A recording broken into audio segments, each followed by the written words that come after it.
छोड़ो, कुर्सी छोड़ो, कुर्सी छोड़ो, न्याय करो या कुर्सी छोड़ो, कुर्सी छोड़ो, गठबंधन हो बर्बाद, अभी तो ये अंगड़ाई है, आगे और लड़ाई है, आगे और लड़ाई है,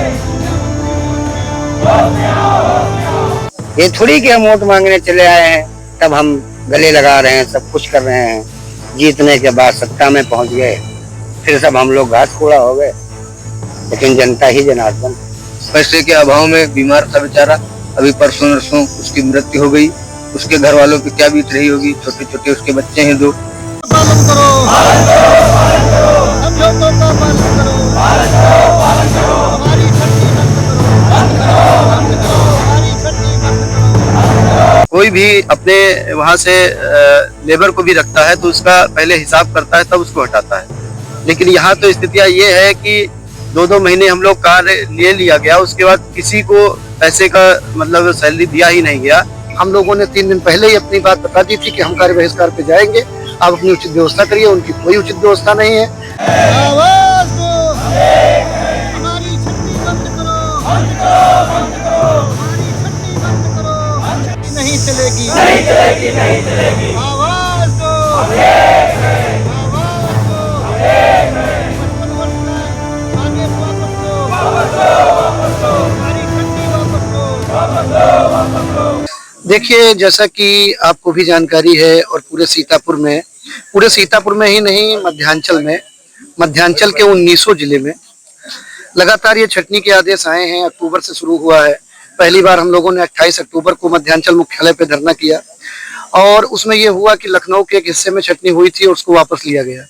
उसके बाद 1 जनवरी 2025 को एक नया अनुबंध होता है और नया अनुबंध जब किया जाता है तो उसमें मैं आपको एक दिखाऊंगा अपने, ये आप देखिए, प्रबंधन का उत्तर प्रदेश पावर कॉर्पोरेशन का एक आदेश है 15 मई 2017 का। इसको आप देख लीजिए।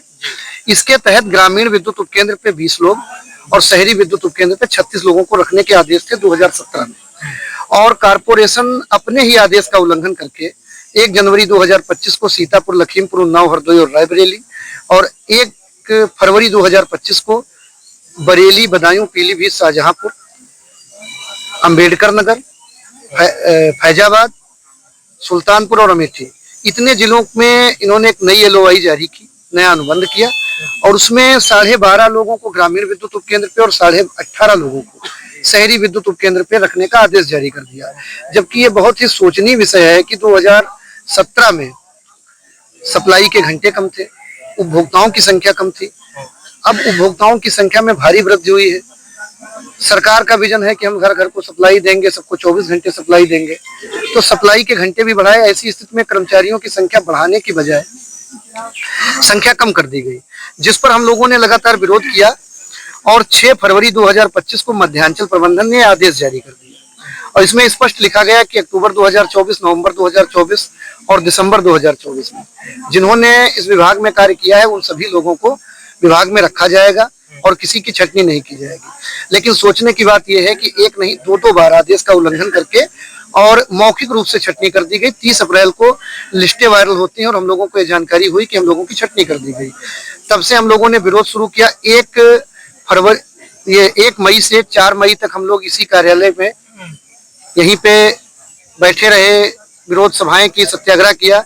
5 मई को हम लोग मुख्य अभियंता कार्यालय नेपालापुर में रहे। 6 मई को हम लोगों ने मध्यांचल मुख्यालय पे सत्याग्रह किया जो 6, 7, 8 और 9 मई को चला। और 9 मई को देश के ऐसे हालात हुए, भारत पाकिस्तान युद्ध शुरू हुआ, जिसको देखते हुए हमारे संगठन ने निर्णय लिया और हम लोगों ने तत्काल देश हित में अपने कार्यक्रमों को स्थगित कर दिया। लेकिन सोचने की बात है कि खाली हम ही लोगों को देश हित देखना पड़ा और इस प्रबंधन में बैठे हुए लोग जो इतने संवेदनहीन हो गए कि उन्होंने देश में ऐसे हालात को देखते हुए भी इतने बड़ी पैमाने पे लोग जो बेरोजगार हो रहे थे, अकेले सीतापुर में 431 लोगों को निकालने का काम किया। भारत पाकिस्तान के युद्ध के समय राष्ट्रहित भी उन्होंने ध्यान में नहीं रखा और इतने लोगों को बेरोजगार करने का जो उन्होंने बीड़ा उठाया उसको रोका नहीं तो वो चाहते तो युद्ध के समय ही इन बेरोजगारों की छटनी रोक सकते थे, लेकिन उन्होंने नहीं रोका। फिर हम लोगों ने 15 मई में शक्ति भवन पे सत्याग्रह करने का काम किया। वहां से हम लोगों को जेल भेजा गया, इको गार्डन में हम लोगों को शिफ्ट किया गया और हमारे केंद्रीय नेतृत्व से माननीय मुख्यमंत्री जी के OSD ने वार्ता की और आश्वासन दिया गया कि आपकी ये आपकी सारी बातें न्याय संगत हैं, इनको माना जाएगा और जल्द ही कोई ठोस निर्णय दिया जाएगा। क्योंकि पावर कारपोरेशन प्रबंधन द्वारा हमसे काम तो लिया जाता है, टेक्नीशियन का, लाइनमैन का कार्य कराया जाता है, लेबर का अनुबंध किया जाता है, भेदभाव किया जा रहा है और अनुबंध में भेदभाव किया जा रहा है। और सैनिक कल्याण निगम से जिनको तैनात किया गया वो भी आउटसोर्स है, उनको 26,000 28,000 और हमें मात्र 11,000 9,000 रुपए दिए जा रहे हैं। उसमें भी दुर्घटनाएं हो जाती हैं, किसी को कोई मुआवजा नहीं मिलता है। बहुत से लोगों ने इसमें जान गंवा दी है, कई लोगों के हाथ पैर कट गए हैं, कोई पूछने वाला नहीं, कोई देखने वाला नहीं। अब जब हम लोगों ने कई बार फिर जब माननीय मुख्यमंत्री जी के यहाँ से हम लोगों को आश्वासन मिला, इस वजह से हम लोग रहे। फिर अब हमारे संगठन ने निर्णय लिया है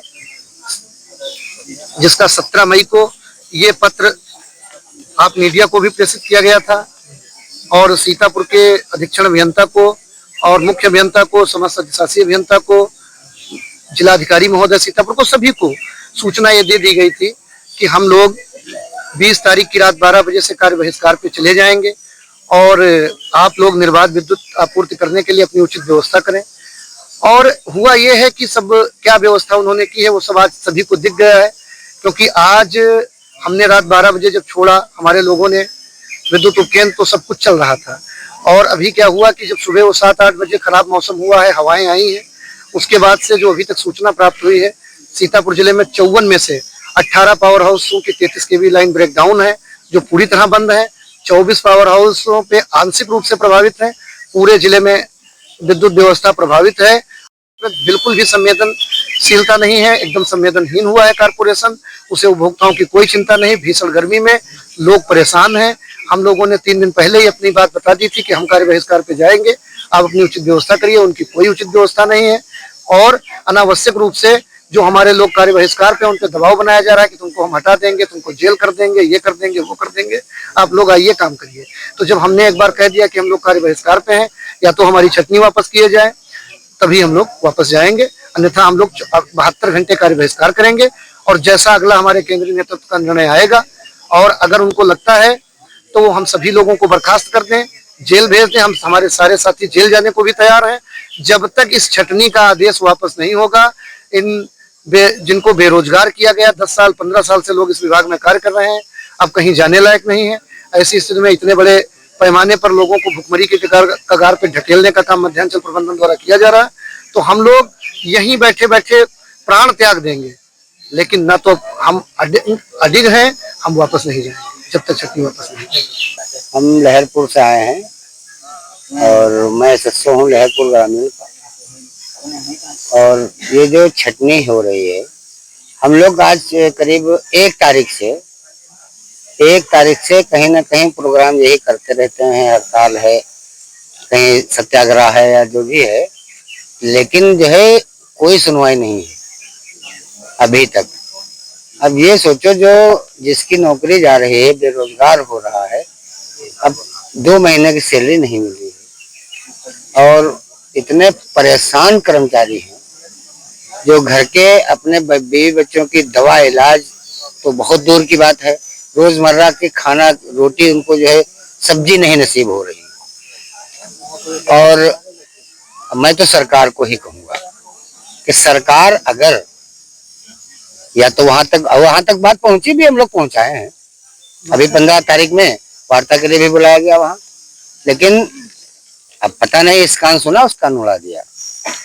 अब धीरे धीरे हम लोग अब आए हैं 72 घंटे की कार्य बहिष्कार पे और हम लोग 72 घंटे यहीं बैठे रहेंगे। अगर इसके बावजूद अगर सुनवाई नहीं हुई तो फिर हमारा और आगे कार्यक्रम चलता रहेगा। और अब हम लोगों ने ये भी मन बना लिया है कि अगर नहीं सुनी जाएगी तो फिर दबके मरने से क्या फायदा है। एकदम संपूर्ण इस्तीफा, एकदम सामूहिक इस्तीफा दिया जाएगा, वो भी जिलाधिकारी महोदय को और हमारे चीफ इंजीनियर साहब को, क्योंकि हम लोग काफी परेशान हो चुके हैं। और इनको ये बिल्कुल एकदम अड़े हुए हैं कि सरकार की छवि धूमिल हो। हम तो यही कहेंगे, जो हमारे प्रबंधन बैठे हैं ऊपर, उनका यही मकसद है। और मुझे लगता है खास करके ऊर्जा मंत्री जो बाबा जी के एकदम खिलाफ, सुनने में आ रहा है, मैंने देखा तो है नहीं ना, मुझे इतना पता, लेकिन सुनने में आ रहा है कि वो बाबा जी के विपरीत ही काम कर रहे हैं। तो इस वक्त उनका पूरा पूरा मन बना है कि बाबा जी की छवि को धूमिल करें। तो हम तो यही कहेंगे कि हमारे उच्च प्रबंधन या मुख्यमंत्री जी कम से कम कुछ संज्ञान लें और हम लोगों का भला करें, जिससे हमारा भी हो जाए भला और जो जनता त्रास त्रास कह रही है उसको भी। अभी इन लोगों को 27 में चुनाव भी लड़ना है। हमारे क्षेत्रीय नेतागण वो भी, उनके भी कान में कुछ जरा सा भी सुगबुगाहट नहीं आई है। कम से कम वो भी तो सोचें, उनके वहां क्या समस्या नहीं हो रही होंगी? क्या उनकी जनता नहीं है या हम लोग उनके नहीं हैं? ये थोड़ी कि हम वोट मांगने चले आए हैं तब हम गले लगा रहे हैं, सब कुछ कर रहे हैं, जीतने के बाद सत्ता में पहुंच गए फिर सब हम लोग घास कूड़ा हो गए। लेकिन जनता ही जनार्दन है, ये सबको सोचना पड़ेगा और मानना पड़ेगा। अगर आज हम परेशान हैं तो कल आप भी हो सकते हैं। बस मुझे इतना ही कहना है, बाकी तो आप लोग देख ही रहे हैं जो स्थिति पैदा हो रही है। जी देखिए, इससे पहले 6 फरवरी 2025 को इसी प्रबंधन से एक आदेश हुआ था। हम लोगों के संगठन से हम लोगों ने धरना दिया था लखनऊ में मध्यांचल कार्यालय पे। तो वहाँ पे हमारे एमडी और हमारे संगठन के पदाधिकारियों के बीच वार्ता हुई थी और उस वार्ता में आदेश हो गया था कि 6 फरवरी 2025 को जब वहाँ पे समझौता हुआ तो हमारे जो पूर्व से साथी कार्य कर रहे थे, या जैसे मान लीजिए हम ही लोग, तो समझौता ये हुआ था कि हम लोगों को निरंतर कार्य हम करते रहेंगे, हमारी छटनी नहीं की जाएगी। लेकिन फिर भी उसके बाद 2-3 महीने के बाद फिर से जब हमारे पूर्व में जो एमडी थे वो बदले और हमारी ये रिया केजरीवाल जो इस समय वर्तमान में एमडी हैं आई, उन्होंने फिर से ये आदेश हम लोगों के खिलाफ तुगलकी फरमान जारी कर दिया कि जो है जो पुरानी एलओआई थी उसी के हिसाब से संविदा कर्मचारियों की तैनाती की जाए उपकेंद्र पे। ग्रामीण पे 12.5 कर्मचारी और टाउन पे 18.5 कर्मचारी। तो उन्होंने फिर से जारी कर दिया और बहुत से हमारे साथियों को बेरोजगार कर दिया। तो इसीलिए हम लोग पिछले कई दिनों से, आप लोग भी देख रहे हैं, बराबर हम लोग धरना कर रहे थे, विरोध सभा कर रहे थे। उसके बाद हम लोगों की 15 मई को हम लोगों का शक्ति भवन पे लखनऊ में विरोध सभा हुई, विशाल विरोध सभा। उस दिन हम लोगों के एक डेलीगेशन को बुलाया गया वार्ता के लिए मुख्यमंत्री महोदय के यहाँ। उनके ओएसडी से हम लोगों के यहाँ जो पदाधिकारी थे उनकी वार्ता हुई। उन्होंने आश्वासन भी दिया, लेकिन सिर्फ उन्होंने वहाँ पे आश्वासन दे दिया। हम लोगों ने उसी दिन 3 दिन का उनको समय दिया कि हम लोग 3 दिन समय दे रहे हैं। हम लोगों ने 10 से 5 विरोध सभा की जिला मुख्यालयों पे और अपने पावर हाउसों पे। और उसके बाद हमने उनको पहले अल्टीमेटम दे दिया था, विभाग को, सरकार को, सभी को, कि हम लोग उसके बाद 72 घंटे की जो है हड़ताल पे चले जाएंगे, कार्य बहिष्कार कर देंगे। इसलिए आज हम लोग रात 12 से कार्य बहिष्कार पर हैं। लेकिन अभी तक किसी ने कोई जो है हम लोगों को कहीं बुलाया नहीं गया है, न हमारे केंद्रीय कार्यकारिणी से, न जिला कार्यकारिणी से, किसी को कोई नहीं बुलाया गया है। और हाल ये है, हमारे सभी संविदा कर्मी जो बैठे हुए हैं, पिछले 2 महीने से वेतन नहीं दिया गया है, भुखमरी की कगार पे हैं। बहुत से साथी ऐसे हैं जो बच्चों की फीस नहीं जमा कर पाए हैं, उनके बच्चों का एडमिशन नहीं हो पाया है, किसी के घर में बीमार है। अभी हमारा एक लाइनमैन था यही पड़ोस के पावर हाउस का, वो पैसे के अभाव में बीमार था बेचारा। अभी परसों नरसों उसकी मृत्यु हो गई। उसके घर वालों पे क्या बीत रही होगी, छोटे छोटे उसके बच्चे हैं 2, उन बच्चों को आगे पालने पोसने वाला कौन है? यही सब है, आप लोग देख रहे हैं। हम लोगों की जो समस्याएं हैं बहुत ही गंभीर हैं। हम लोग भुखमरी की कगार पे हैं और विभाग, प्रबंधन, सरकार कोई भी हम लोगों की तरफ ध्यान नहीं दे रहा है, जबकि हम लोग और जनता भी बहुत परेशान है। पिछले लगभग 12 से 16 घंटे हो रहे हैं, पूरी तरीके से लगभग आधा जिला सप्लाई बाधित है। लगभग 3-3.5 लाख की आबादी बिजली से परेशान है। गर्मी इतनी उमस हो रही है, लेकिन अभी तक किसी भी अधिकारी या किसी पे कोई जू नहीं देंग रही है। सिधौली ग्रामीण पावर हाउस पे 17-18 सालों से कार्यरत था और वहीं ड्यूटी करता था। अभी 6 फरवरी को, जैसा कि अभी आपको जानकारी हुई कि हम लोगों का एक समझौता हुआ कि आप लोगों को कार्य पे रखा जाएगा, आप लोग कार्य करेंगे। उसके बाद में एक नई एमडी आई, उन्होंने मौखिक आदेश कर दिया कि आप लोगों की छटनी हो रही है और लिस्टें जारी हुई, वायरल हुई। उसके बाद अधिकारियों ने बोला, मौखिक बोल दिया, कोई अब लिखित नहीं है सरकार में, मौखिक बोल दिया कि आप लोगों को कार्य नहीं करना है। और जबकि देखा जाए तो पहले 8 घंटे सप्लाई चलती थी, उस हिसाब से आदमी जो थे वो भी कम ही थे, और अब 18 घंटे 24 घंटे इस तरह से सप्लाई चल रही है। उसके बावजूद आदमियों को कम किया जा रहा है, और जब आदमियों को कम किया जाएगा तो दुर्घटनाएं बढ़ेंगी, क्योंकि कार्य का बोझ बढ़ेगा तो दुर्घटनाएं होंगी। अब प्रबंधन की क्या मंशा है, सरकार की क्या मंशा है, हम लोग समझ नहीं पा रहे हैं। स्थितियां ये है कि कोई भी अपने वहां से लेबर को भी रखता है तो उसका पहले हिसाब करता है तब उसको हटाता है, लेकिन यहाँ तो स्थितियां ये है कि 2-2 महीने हम लोग कार्य ले लिया गया, उसके बाद किसी को पैसे का मतलब सैलरी दिया ही नहीं गया, और आदेश आ गया मौखिक कि तुम लोगों को कार्य नहीं करना है। इस प्रकार के नए आदेश जारी हो जाते हैं, कब क्या होता है सरकार में कुछ समझ में नहीं आ रहा है। हम लोग की बड़ी स्थिति दयनीय हो गई है। सरकार रोजगार देने की बात करती है, लेकिन आप लोगों का जो रोजगार था वो छिन रहा है। नहीं, सरकार जो है गुमराह कर रही है। मैं तो यही कहूंगा, भले मुझे को आज फांसी दे दी जाए, लेकिन सरकार हम लोगों को तो कहती है, मतलब उसके जो दिमाग है, जो प्लान है, मैं जो बता रहा हूँ, तो उसके दिमाग में ये है, ये लोग रोजगार पा चुके हैं, इन लोगों को हटा दिया जाए, नए लोगों को रोजगार दिया जाएगा। उनको जब नया वो इलेक्शन आएगा, इनको तो कहेंगे कि हमने इन लोगों को रोजगार दे दिया, और कितने बेरोजगार हुए उसकी कोई गिनती करने वाला नहीं है। तो ये एक बहकाने वाली बात है, रोजगार किसी को नहीं दिया जा रहा है।